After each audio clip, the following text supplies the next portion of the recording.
সৌরভ গাঙ্গুলী সত্যি বাংলার গর্ব। তিনি একজন অসাধারণ ক্রিকেটার ও অধিনায়ক ছিলেন, যিনি তার দক্ষ নেতৃত্বের মাধ্যমে ভারতীয় ক্রিকেট দলের অনেক সাফল্য অর্জন করেছেন।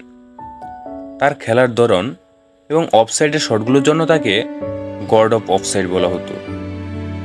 তিনি শুধু সৌরভ গাঙ্গুলীই নন, বাংলার দাদা, প্রিন্স অফ কলকাতা এবং বেঙ্গল টাইগার নামেও পরিচিত।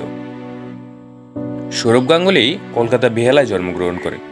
তার পিতা চণ্ডীদাস গাঙ্গুলী এবং মাতা নিরুপমা গাঙ্গুলী। তার বিখ্যাত ক্রিকেট হওয়ার পিছনে অন্যতম বড় অবদান স্নেহাশিস গাঙ্গুলী, তার বড় ভাই।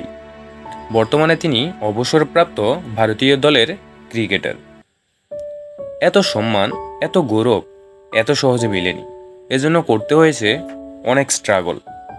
তিনি বলতেন, আমি কখনো পরিশ্রম করতে ভয় পাই না, কারণ আমি জানি পরিশ্রম কখনো বিফলে যায় না। সৌরভ গাঙ্গুলী বর্তমান প্রজন্মের জন্য একটা ইন্সপিরেশন। থ্যাংক ইউ বাংলার টাইগার।